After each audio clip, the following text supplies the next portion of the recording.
Alors, sans plus tarder, si vous le voulez bien, j'ouvre ma Bible. Vous êtes d'accord? D'accord.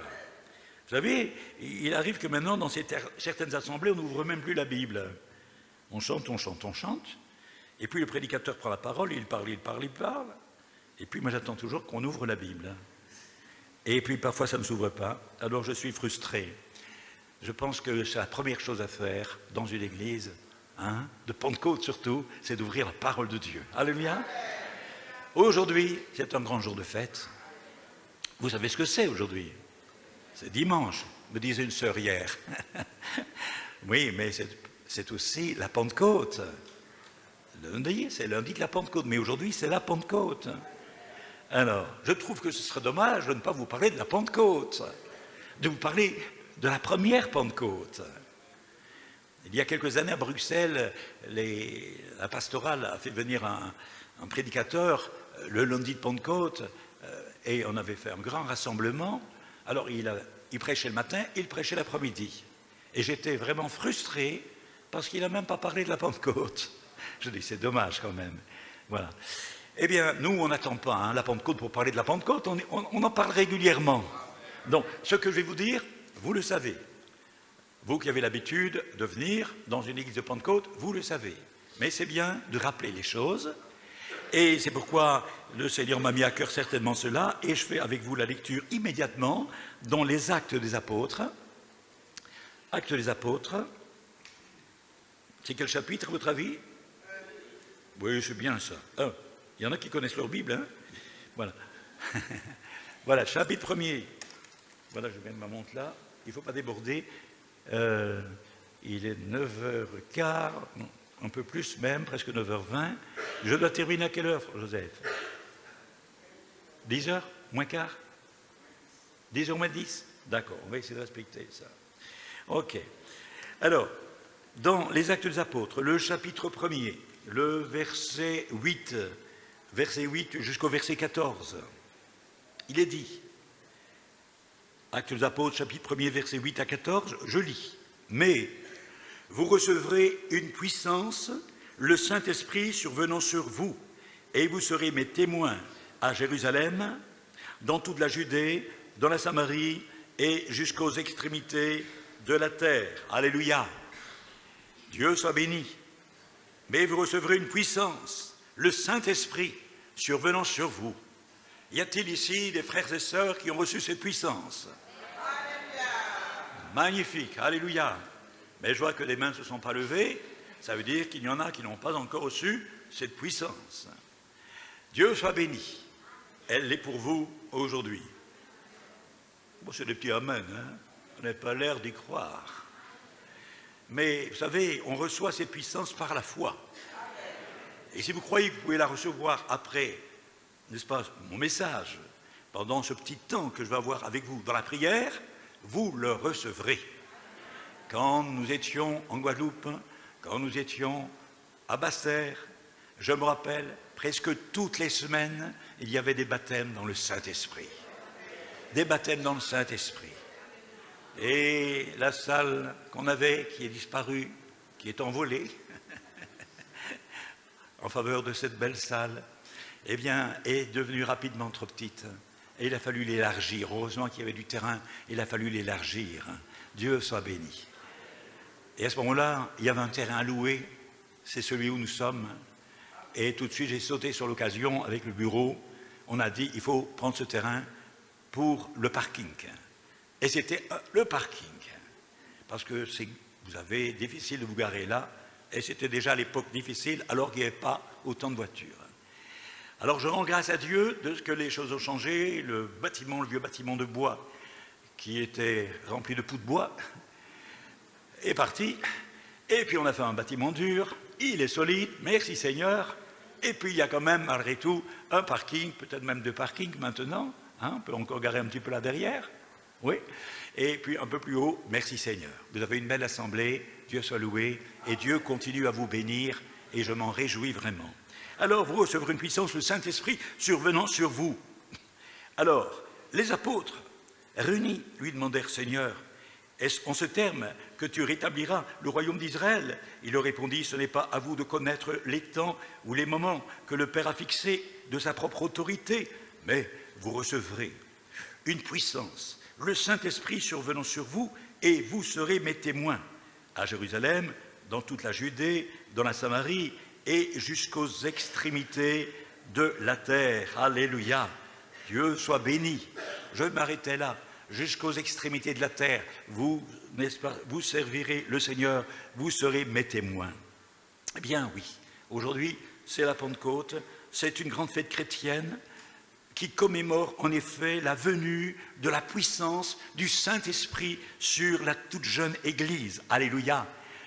Le Seigneur, en envoyant le Saint-Esprit sur les 120 qui étaient réunis ce jour-là, eh bien, a fait là une œuvre merveilleuse en les remplissant de l'Esprit, parce qu'ils ont été vraiment remplis de feu et remplis de puissance pour maintenant sortir de cette chambre haute et pour commencer à évangéliser, à confesser le nom du Seigneur.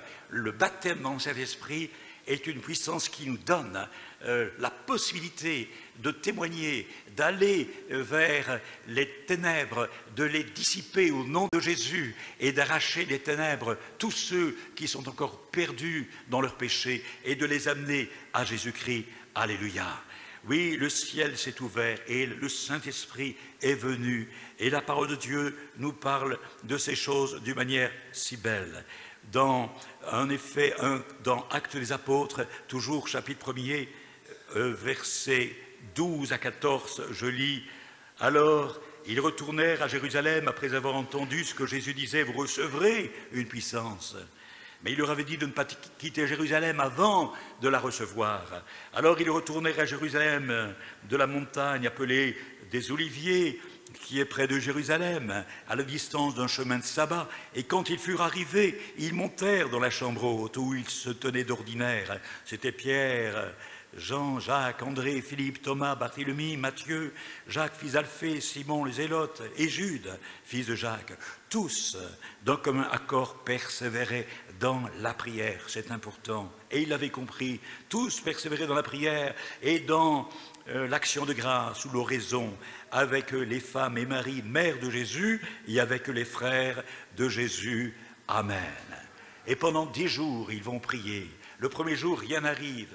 Eh bien, ils continuent, ce sera peut-être demain. Et le deuxième jour, ils sont là encore. Et ils prient, Seigneur, envoie-nous cette puissance, tu l'as promis. Et rien. Et le troisième jour, ils y vont encore. Alléluia. Ils persévèrent un peu comme Élie, qui était sur le mont Carmel, et qui priait pour que la pluie vienne.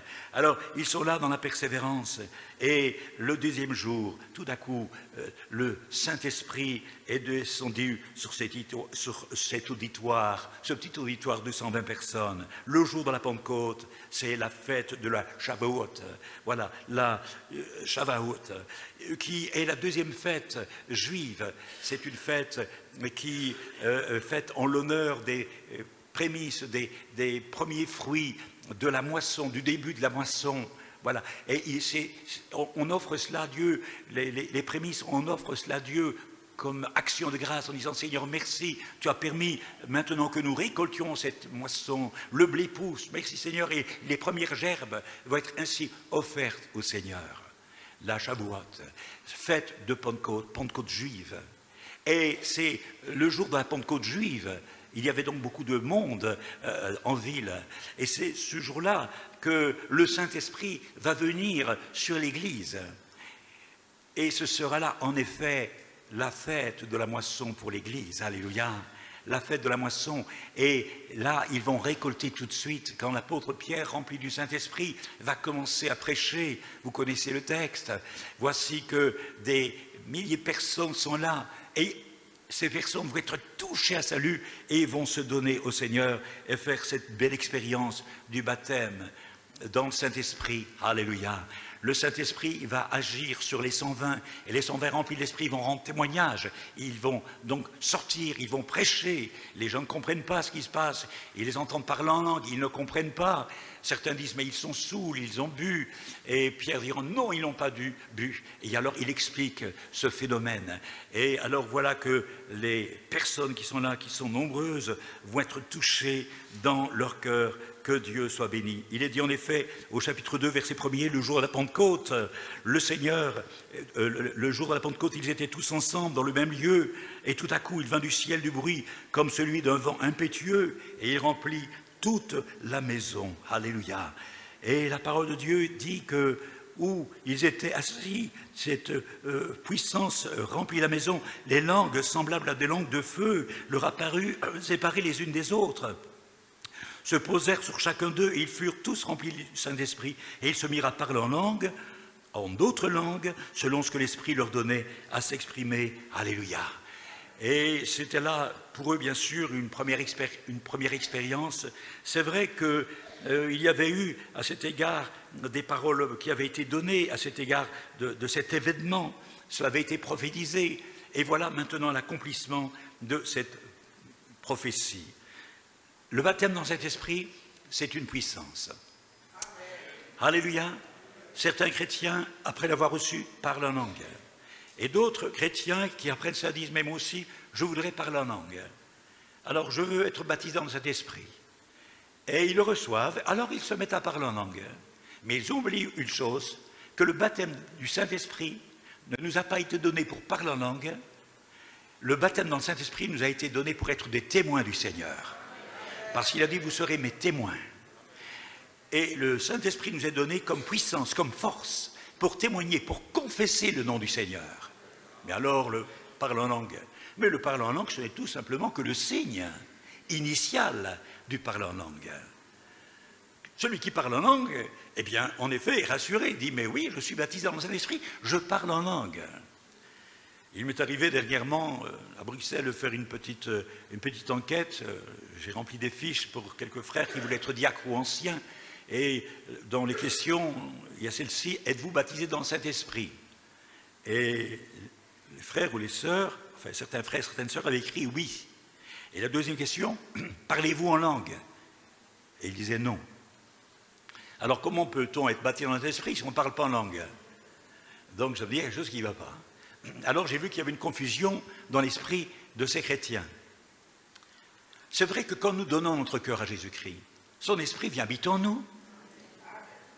L'Esprit de Dieu est dans le cœur de tout enfant de Dieu qui s'est converti à Dieu. Tous ceux qui ont fait l'expérience de la nouvelle naissance sont enfants de Dieu à part entière. Et l'Esprit de Dieu rend témoignage à leur esprit qu'ils sont enfants de Dieu. Alléluia. Rappelez-vous des disciples avant la Pentecôte. Jésus était avec ses disciples et la Bible dit, il souffla sur eux et il leur dit, recevez le Saint-Esprit. Ils reçoivent le Saint-Esprit en eux, mais ils n'étaient pas baptisés dans le Saint-Esprit. La preuve, c'est que quelques semaines après, ils vont se retrouver dans la chambre haute et là, ils vont être immergés, baptisés par la puissance, par le Saint-Esprit qui vient maintenant les couvrir. Donc, si on a le Saint-Esprit en nous, c'est une très bonne chose. On ne peut l'avoir que si on se convertit au Seigneur, si on l'accepte comme sauveur, mais ce n'est pas suffisant. On a besoin maintenant d'un revêtement de puissance. Jésus, avant de commencer son ministère, vous le savez, était vergeant pour être baptisé par immersion, mais pendant qu'il était dans l'eau du baptême, le Saint-Esprit est venu sur lui, sur la forme corporelle d'une colombe. Et c'est là que Jésus a commencé son ministère. Alléluia. Cette puissance était sur lui. Et les hommes sont comme, n'est-ce pas, sont dans toute leur faiblesse, ont besoin de Jésus. Et c'est vrai que de Jésus et du Saint-Esprit. Et c'est ainsi qu'on ne peut pas se passer de cette promesse du Seigneur. Les premiers chrétiens avaient donc en vérité, et je lis cela dans la parole de Dieu, chapitre 2, versets 41 à 43, la parole de Dieu dit qu'ils persévéraient dans 4 choses. Moi j'appelle ça le trousseau, un trousseau de clés, indispensable à la vie chrétienne. La Bible dit, premièrement, ils persévéraient dans erreur. Il faut relire votre Bible.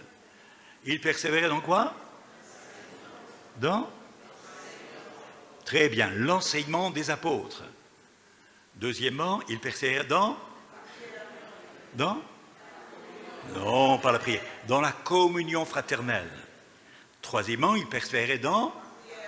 Non, encore zéro. Dans la fraction du pain. Et enfin, quatrièmement, la prière. Et là, vous avez bon. Alors, moi, je me suis dit, mais c'est drôle quand même que la prière est en quatrième position. Pourquoi? Ben, je pense que la raison est toute simple. Ce qui est important, avant tout, c'est de persévérer dans l'enseignement des apôtres. Parce que si on ne persévère pas dans la sainte doctrine, dans l'enseignement des apôtres, on a beau prier, prier, le Seigneur ne nous écoutera pas.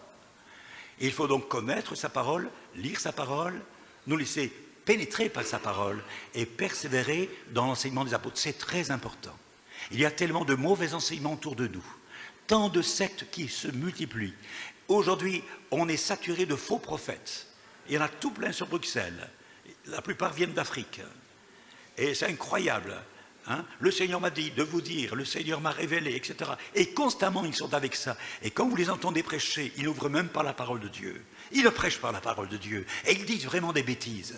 Et beaucoup, malheureusement, de personnes se laissent aveugler, se laissent entraîner par eux. Jésus a dit, prenez garde que personne ne vous séduise. Il faut être dans une église où on enseigne l'enseignement des apôtres. Et ça, c'est l'église de Pentecôte. Alléluia. On l'enseigne. Béni soit Dieu. L'enseignement des apôtres, la communion fraternelle, c'est important. Comment voulez-vous que Dieu exauce nos prières si on ne persévère pas dans la communion fraternelle? Là où il y a des disputes, des mésententes, etc. Dieu ne peut pas nous entendre. On attriste son esprit. Alors il faut persévérer dans la communion. Est-ce qu'on n'a pas un effort à faire de ce côté-là, frères et sœurs? Persévérer dans la communion fraternelle, aller vers les frères, aller vers les sœurs. Hein? Voilà. Et puis leur manifester notre amour. Les bénir, vouloir les bénir. Moi, quand je suis venu en Guadeloupe, j'ai dit, Seigneur, je vais en Guadeloupe, c'est pour bénir les églises. C'est pour bénir mes frères et sœurs que je vais rencontrer. Et je sais qu'eux-mêmes vont me bénir. On se bénit mutuellement. Alléluia. Alors, persévérer dans la communion fraternelle. Ne laissez pas, n'est-ce pas, les langues méchantes parler et couper ces langues méchantes. Hein? Voilà, tenez votre langue en bride, comme dit Jacques, hein, et que l'amour règne au milieu de nous. Pas de médisance, pas de cancan, hein? Voilà, pas de calomnie, tout ça doit disparaître. Alors si on persévère dans l'enseignement des apôtres, la communion fraternelle, il y a la fraction du pain, et pour prendre la Sainte Seine dignement, il faut en effet être en bon contact avec nos frères et sœurs. La communion, ensuite, voilà, le repas du Seigneur. Et puis la prière. Elle est moins importante au quatrième, pas du tout, elle est très importante la prière. Si on ne prie pas, on ne pourra pas continuer à être agréable à Dieu. Puisque le Seigneur a dit, je vous le dis à tous, veillez et priez. Alléluia. Vous le faites. Les rayons de prière sont remplis ici, ça va bien. Alléluia. Merci Seigneur. Hein? Et je vous encourage, vous qui n'avez pas l'habitude de venir, venez, vous allez vous faire du bien. Persévérez dans ces 4 choses. Alors, grâce au baptême dans le Saint-Esprit qui animait les apôtres, ils vont rendre témoignage avec force, avec courage, devant cette foule. L'apôtre Pierre lui-même qui était, je vais le considérer quand même un homme timide, hein, qui n'avait pas beaucoup de courage. Et, quand en effet on a arrêté Jésus, vous connaissez cette histoire, et que la femme lui dit, mais toi aussi tu es un de ses disciples. Alors il a eu peur, et il a dit, mais non, je ne connais pas cet homme. Et il a même prétendu à plusieurs reprises qu'il ne connaissait pas Jésus. Et Jésus lui avait dit ce qu'il ferait. Alors que Jésus lui avait dit, Pierre, m'aimes-tu? Seigneur, tu sais que je t'aime. Voilà, si les autres t'abandonnent, moi je ne t'abandonnerai pas. Et puis il a fait comme les autres. Et il a même fait pire que les autres, parce qu'il a renié Jésus. Il a dit, je ne le connais pas. Il avait peur de mourir. Et il a demandé pardon. Et il y a toujours le pardon de Dieu quand on met des erreurs. Si on lui confesse sincèrement notre faute, Seigneur, pardonne-moi. Et le Seigneur l'a relevé. Et puis le Seigneur lui a dit, va en paix. Hein, va en paix. Paie mes brebis. Alléluia. Et le Seigneur va faire de lui un instrument merveilleux. Il sera l'instrument du début. Hein, voilà. Il sera le premier prédicateur de Pentecôte. Alléluia. Hein, voilà, il va prêcher et là, des milliers de personnes vont entendre son message. La Bible dit en effet qu'il prêche la parole. Il prêchait Jésus-Christ. Il prêchait la repentance, la conversion à Dieu. Et il priait aussi pour les malades. Il priait pour les malades, il priait pour les infirmes, etc. Et la Bible dit que beaucoup de miracles se produisaient à travers la main des apôtres. Alléluia. À travers leur service. Et dans les Actes chapitre 5, je lis au verset 12, Actes chapitre 5, le verset 12, la Bible dit « Beaucoup de miracles et de prodiges se faisaient au milieu du peuple par les mains des apôtres. Et ils se tenaient tous ensemble au portique de Salomon, etc., etc. » Beaucoup de miracles, beaucoup de prodiges se faisaient au milieu du peuple par les mains des apôtres. Quand je me suis converti, je venais du catholicisme, j'étais catholique jusqu'à l'âge de 18 ans, et puis c'est vers 18 ans et demi, 19 ans, que mon cœur a été touché à salut en entrant dans une église de Pentecôte. Je rends grâce à Dieu. De ce que là, ma vie était bouleversée, changée.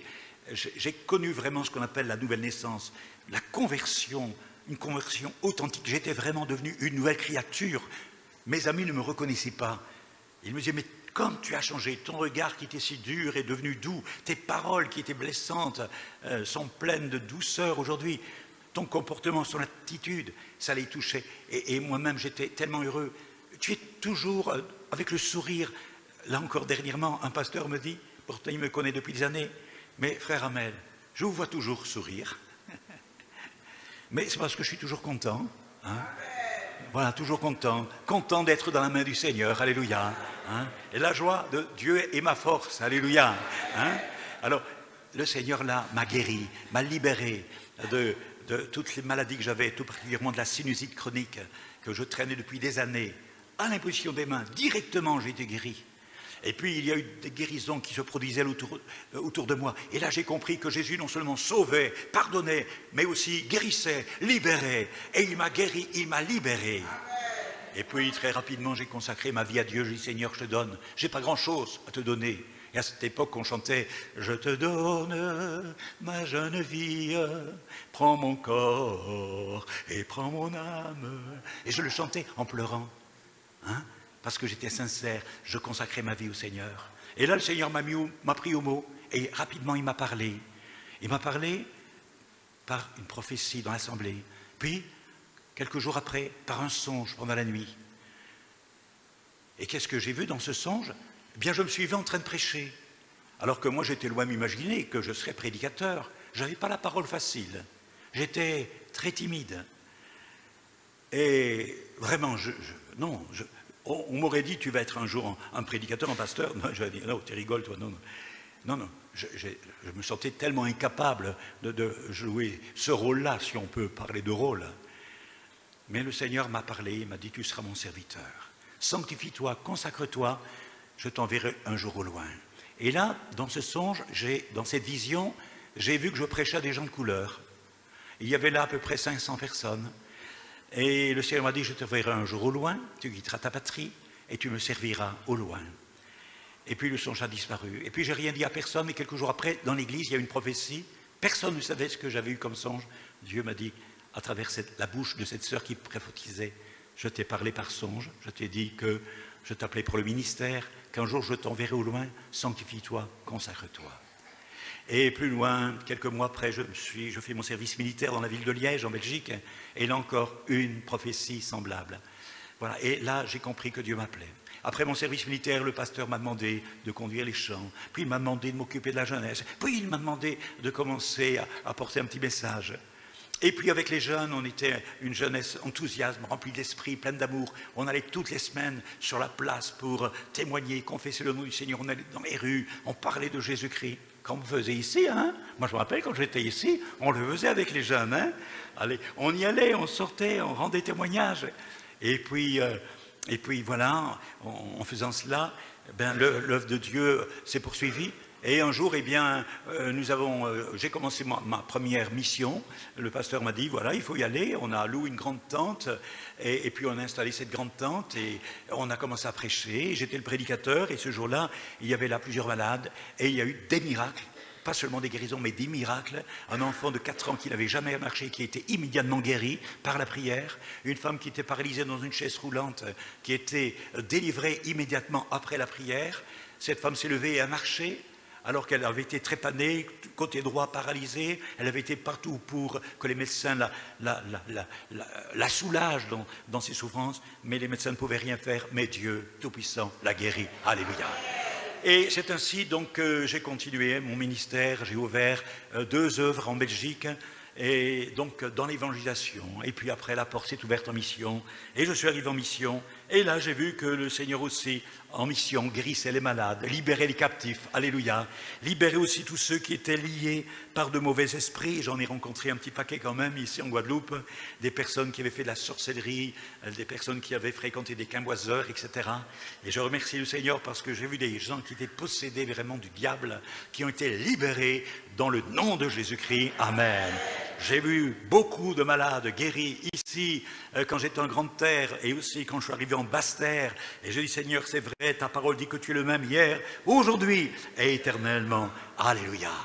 Oui, je reviens sur le baptême dans le Saint-Esprit. Le baptême dans le Saint-Esprit est réellement un revêtement de puissance.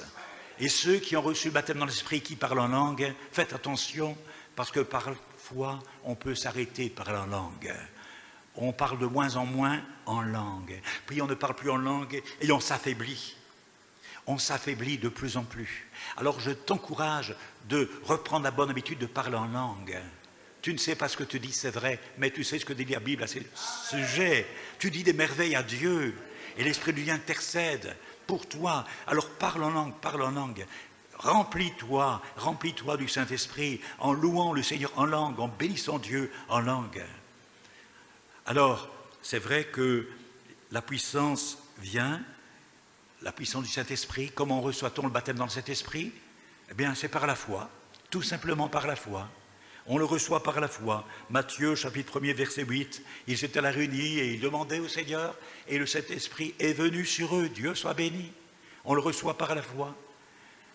Si tu demandes le baptême dans le Saint-Esprit, qu'un serviteur de Dieu prie pour toi et t'impose les mains pour le recevoir, mais crois que tu le reçois, puisque le Seigneur dit quand vous demandez quelque chose, croyez que vous l'avez reçu, et vous le verrez s'accomplir. C'est aussi simple que ça. Et à ce moment-là, il y a des mots qui vont venir dans ta bouche, des mots que tu n'as jamais prononcés, que tu n'as pas étudiés, et ça va venir tout seul, et tu vas parler en langue, tu vas commencer à parler en langue. Alléluia, béni soit le Seigneur. Le baptême dans le Saint-Esprit, oui, c'est pas seulement cela, mais c'est le revêtement de puissance que tu as reçu. Et moi, un garçon qui était timide, je vous l'ai dit, j'étais timide, j'avais pas la parole facile. Quand j'ai été baptisé dans cet esprit, ma timidité m'a quitté. Pourtant, elle était solide comme roc, la timidité. Tout petit, j'étais vraiment handicapé par la timidité. Et devenu grand maintenant, j'étais encore timide comme tout. Et il n'y a que le Seigneur qui a pu me libérer de cela. Par la puissance du Saint-Esprit, la timidité est partie et le bégaiement est disparu. Il m'a donné une parole facile où je pouvais enfin m'exprimer correctement. La puissance du Saint-Esprit nous est donnée, voyez-vous, gratuitement. On n'a rien à payer. Mais pour être baptisé dans l'Esprit, il faut avoir soif. Jésus a dit, si quelqu'un a soif, qu'il vienne à moi et qu'il boive. Le torrent de Dieu est plein d'eau encore aujourd'hui. Si quelqu'un a soif, qu'il vienne à moi et qu'il boive. Comme dit l'Écriture, en effet, c'est dans Jean, chapitre 7, le verset 37. Si quelqu'un a soif, qu'il vienne. Alléluia. C'est une promesse. Troisièmement, c'est une promesse qui est accordée à qui? Le baptême dans le Saint-Esprit est accordé à qui? À ceux qui obéissent. À ceux qui obéissent et qui croient. Alors, obéir. Bien, obéir, c'est de demander. Le Seigneur dit demande. Tu es un tout jeune chrétien. Tu ne peux pas accomplir certaines choses parce que tu ne les as pas encore comprises ou étudiées. Tu es dans la découverte de ta vie chrétienne. Mais alors, tu viens auprès du Seigneur, tu sais que pour avoir le pardon de tes péchés, il faut le demander au Seigneur. Jean l'explique bien dans sa première épître. Il dit, si quelqu'un a péché, qu'il demande pardon à Dieu, Dieu sera juste et bon de lui pardonner. Et quand tu l'as fait, il t'a pardonné, tu n'as pas entendu la voix de Dieu du ciel te dire, je t'ai pardonné mon enfant. Mais non, dans ton cœur, tu as eu la conviction. Par la foi, tu as reçu le pardon. Mais pour le baptême dans le Saint-Esprit, c'est la même chose. Dis, Seigneur, baptise-moi de ton esprit. Et puis crois maintenant que tu le reçois, et tu dis Seigneur merci parce que maintenant tu me l'as donné, et tu le loues de tout ton cœur. Et puis tu vas te mettre à parler en langue, alléluia. Oui, on le reçoit, bien sûr, par la foi.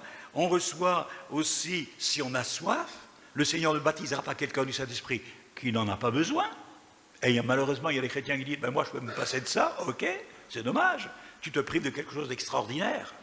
Troisièmement, tu le reçois, en effet, si tu obéis à sa parole. Quatrièmement, cette promesse aussi est offerte, je l'ai dit il y a quelques instants, à ceux qui croient. Ceux qui croient, Marc chapitre 16, voici les miracles qui accompagneront ceux qui auront cru. En mon nom, ils apposeront les mains, ils parleront nouvelle langue, etc., etc. Et cinquièmement, cette promesse est donnée en réponse à la prière, Luc 11, 13. Luc 11, 13, c'est donné en réponse à la prière. Le baptême dans l'Esprit, c'est une force, c'est une puissance, alléluia, et cela nous donne de nombreuses capacités à louer Dieu dans l'assemblée. Je vous le disais, j'étais timide, incapable de louer Dieu dans l'assemblée, incapable de prier au rayon de prière. Mais quand j'ai été baptisé dans cet esprit, ma bouche s'est ouverte. Et comme mon pasteur me disait, Guy, ouvre ta bouche et le Seigneur la remplira. Hein? Je me rappelle de ce frère qui dit, mais c'est bizarre, moi j'ouvre ma bouche, il n'y a rien qui sort. Mais il faut aussi ouvrir ton cœur. Hein? Il y a des gens, il faut tout leur dire. Tu ouvres ta bouche et tu ouvres ton cœur. Alors, à ce moment-là, l'Esprit de Dieu vient sur toi. Alléluia. Et c'est ainsi que l'œuvre de Dieu va se poursuivre et va te rendre plus fort. Béni soit le Seigneur. Une fois baptisé dans cet esprit, c'est ouvert pour les dons spirituels. 1 Corinthiens chapitre 12, 1 Corinthiens chapitre 14. On en parle clairement, surtout dans 1 Corinthiens chapitre 14. Et il y a une description là. Hein. N'oublions pas ces deux chapitres, 1 Corinthiens 12, 1 Corinthiens 14. On apprend tout, tout est bien expliqué. C'est entre le chapitre 13, chapitre 13 c'est l'amour. L'amour est au milieu, et puis les dons spirituels dans leur pratique, prophétie, etc., interprétation, dons de discernement, etc., etc. Alors voilà, Dieu veut enrichir son Église et la fortifier à cet égard. Je termine, le baptême dans cet esprit, en effet, est une glorieuse promesse, et il faut que tu la reçoives aujourd'hui, pourquoi pas. Je termine par ce texte dans le livre des Éphésiens, le chapitre 5, Éphésiens, le chapitre 5, et le verset 18, voilà, Éphésiens chapitre 5, verset 18, où je lis ceci. Voilà, c'est très simple ce texte. Hein. On peut lire, oui, ne vous enivrez pas de vin, ni de rhum, c'est la débauche. Soyez au contraire remplis de l'Esprit. Alléluia. Soyez remplis de l'Esprit. Dieu soit béni. Alléluia. Alors Seigneur, je vais être rempli de l'Esprit. Amen. Est-ce que vous avez le désir d'être rempli de l'Esprit? Hein? Dieu va vous bénir maintenant. On va tous se lever. Alléluia. On va tous se lever. Il nous reste 2 minutes encore. Comme ça, je suis dans les temps. Je ne me ferai pas guirlander par le pasteur. Hein? Voilà, 2 minutes. Mais sur 2 minutes, même sur quelques secondes, le Seigneur accomplit de grandes choses. Alors, je vais prier pour vous. Frères et sœurs, vous qui n'êtes pas baptisés dans cet esprit, croyez que vous allez le recevoir maintenant. Et vous, frères et sœurs qui êtes baptisés dans cet esprit, vous allez louer le Seigneur, le remercier de tout votre cœur d'avoir fait cela. Et vous allez en effet commencer à parler en langue, puisque vous avez l'habitude de le faire. Ne vous retenez pas, louez le Seigneur ensemble. Alléluia, on y va. Et je prie pour vous, je prie pour ceux qui ne sont pas baptisés dans cet esprit.